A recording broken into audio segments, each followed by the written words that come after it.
What are you grateful for? My family. Dogs. Oh, I am grateful for my family and my students. My mom, because she helped me through a lot. Mostly my kids. That's the biggest thing. My friends and family. Coach Parker. My family. I am grateful for my family, my 4 kids, my husband, and my 6 grandkids. What am I grateful for? Oh man, like put me on the spot here. I'm grateful for my friends and my family and my school, and especially the seminary teachers. First and foremost, my family. I'd be lost without them. Sunshine. I don't think I could do Alaska where it's like 6 months dark. Nope, couldn't do it. Grateful for the school and how they've accomplished all the stuff. Like, I've been learning a lot. Feel like if it wasn't for the school, I think this is the school to go to for not having joined other schools. I am grateful for my bed. I'm grateful for a lot of things. I'm grateful that I could come to this beautiful school and that all the teachers here are willing to work with you and help you do all of your work and like see what you need to do. So that's all. My family and friends. My family. Cheese.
What is your name? Miss Rankin or Aurora Rankin. What do you teach? I teach 7th, 8th, and 9th grade English. How'd you hear about Rockwell? I found it on something called K-12 Job Spot. It's the Utah teacher job website. Like if a school needs a position filled, they post it there. And so I always was just checking there to find a position. What's your favorite thing about working at Rockwell? So far, the students. Every single one of them is so individual, so funny. Everyone's made me laugh. Looking at you, B4. No. Yeah, it's here's a B4 student right now. It's Todd. He knows what I'm talking about. Yeah, Todd. Looking at you, Todd. Todd's hilarious. What is like your favorite thing to do on your free time?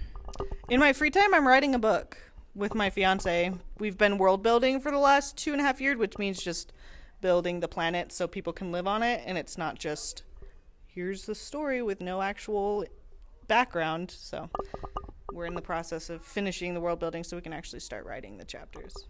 Where are you from? I'm from Bigwater, Utah. It's the furthest southern Utah town. So I went to high school in Arizona. I worked in Arizona. We went by Arizona time. We didn't even use daylight savings because we just did everything in Arizona. Luckies. Did you go to college in Arizona? I did. I went to Northern Arizona University. It is the only city in Arizona that regularly snows. So I was tired of the heat.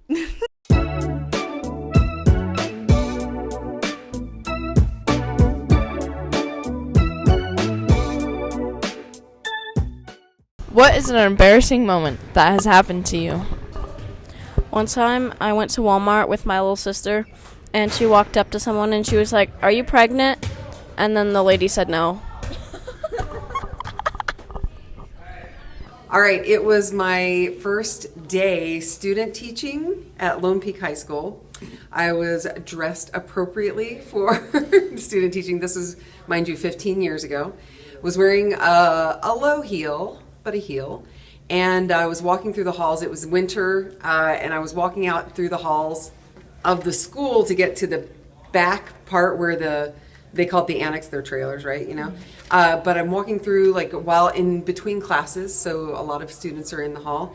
It was snowy outside, so the floors were wet. Completely biffed it. When I was in 7th grade, I sat on a cupcake in my carpool, the car, and I was walking around and there was frosting all over the back of my pants. And I didn't realize till like 10 minutes, and then the bell rang to go to class. And then I turned around and my friend pointed it out to me. I ran to the bathroom and got it cleaned up. Shoot! Do you have any embarrassing moments? Yeah, since I am the janitor of the school, I was taking out the trash, and I didn't realize that my key was still in my hand, and it ended up in the garbage. I don't know what grade this was, but I went to a school called Franklin Discovery Academy, and I was like 5th or 6th grade. There's like a slide that goes downstairs in that school. It's crazy. So one of my friends, his name was Oscar Toro, he took my head and shoved it into the water fountain, right? And it went up my nose and everything was like, and then my crush came along and he was like, "Hey, what's up, Annabelle?" I like puked in my mouth, and I was like, and I ran to the bathroom. So You Can't Take It With You is about a family that lives in New York City during the time right after the Depression, and they're kind of an eccentric family. Nobody really has a job. The grandpa doesn't believe in income tax and paying income tax. And their daughter wants to be a dancer. She's got a Russian ballet instructor, and he comes over to their house, and it's a pretty just crazy story about this really eccentric family. But they have a daughter. Their daughter is kind of normal. She works for a businessman on Wall Street, and she wants to have a normal existence, but her family's pretty eccentric, and so she falls in love with the boss's son, the vice president of the company, and invites that family over, who is like real high society, really wealthy family, to meet her family. And she thinks that they're coming tomorrow, but they end up coming that night, and the family's not prepared for it, so it's just wackiness and craziness. All right. So I am the grandfather who evades taxes. It's pretty funny. Yeah, I think this show is cast pretty well. I think everybody fits their parts, but it's enough to challenge you still, you know? So we're improving a lot with our certain parts we got selected for. And I think the casting was great. Hi, I'm Braden Hamilton, and I play Tony Kirby in the play You Can't Take It With You. His character is kind of like the everyman in it. Like, compared to the kind of crazy family, he's more of a normal guy, but not as serious as his dad. Hi, I'm Annabelle Wilson, and in our play that we're doing, what's the month? I don't know, but right now we are working on You Can't Take It With You, and I'm playing a girl named Alice. And honestly, I'd say playing Alice is, I thought she was going to be weird and too lovey-dovey at first, but the more I read through her character, the more I enjoy her character. And she's a difficult character to play. And that's all I have to say about her. Amen. Come watch it, please.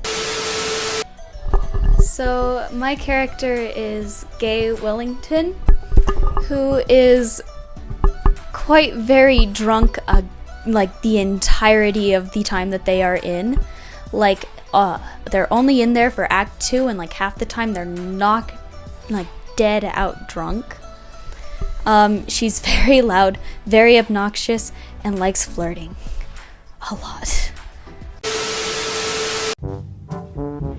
Tell Donald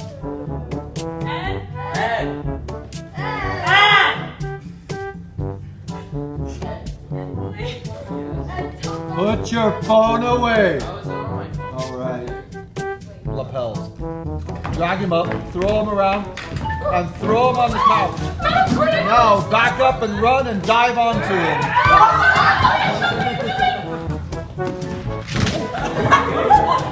Braden, it's called acting. Yeah, just acting. I just said, look.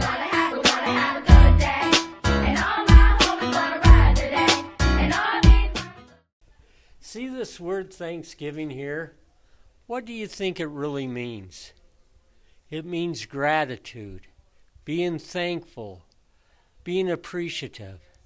What I want you to do, all you students and staff and faculty and everyone, and including me, have more Thanksgiving in my heart and gratitude for my students and my colleagues, and that we can show and go into Thanksgiving with a good, peaceful feeling that we're thankful to be Americans, but above all, we're thankful to be Rockwell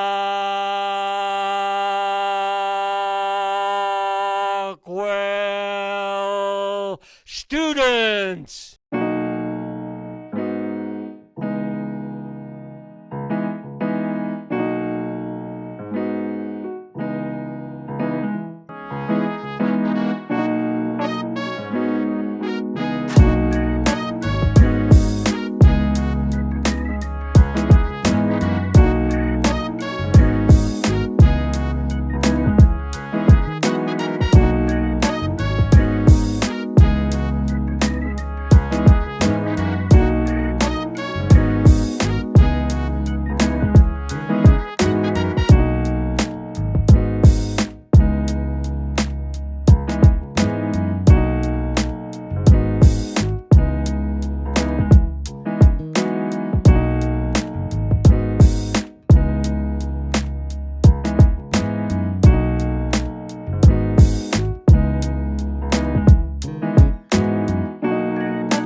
There's a lot of anxiety and depression. I think that's kind of goes without saying. And one of the things I've noticed this year is a lot of families are struggling more than in the years past.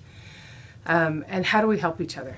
How do we help each other? And a newsletter I wrote this month talked about a lot of gratitude. I know it's Thanksgiving, but gratitude is important. When we step outside of ourselves, we tend to stop thinking less about what we are going through. And when we can apply what we already know to help other people, it helps us feel better. Second thing I would say is use your voice. Don't be afraid. Don't ever think you're a burden. Don't ever think that you are not good enough. You are good enough. You are not a burden. You are important on this planet. You are important at this school. You are important in your family. Even if you don't feel like it, you are important. And so make sure you use your voice. Talk to somebody. Voice it. Let your voice be heard. And I would say that's the end of my mental health minute.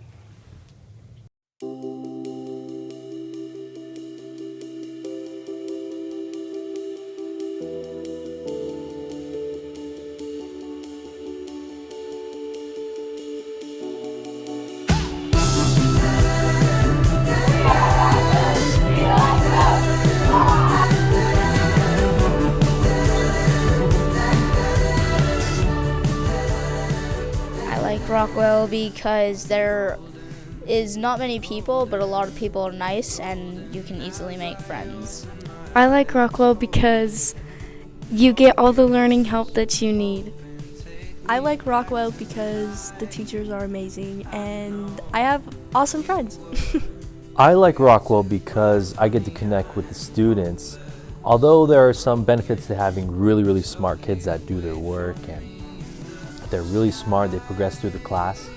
Rockwell, you can get personal with the kids, you can get to know their lives, they get to know you, and in that way, they're motivated to do their work and get good grades. Whereas in other schools, I think it's just kind of robotic, just boom, boom, pow, straight A's.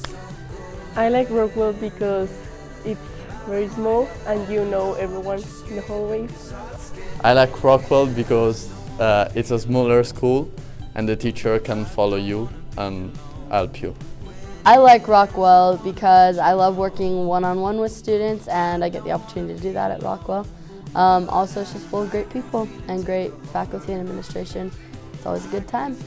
I like Rockwell because Coach Parker. I like Rockwell because of the people that go here and how friendly and welcoming they are. I like Rockwell, number one, because of the administration and the faculty and the staff. We all work as a team and we look out for each other and have each other's back. And I love Rockwell because of the students. They are the funnest students there is in the state of Utah for the Utah education. Everyone brings a smile to school. Some are discouraged in that, and the other kids help pick everybody up. Rockwell is a good school, no matter what anybody says. We're just as good as any school here in the state of Utah. Go Rockwell!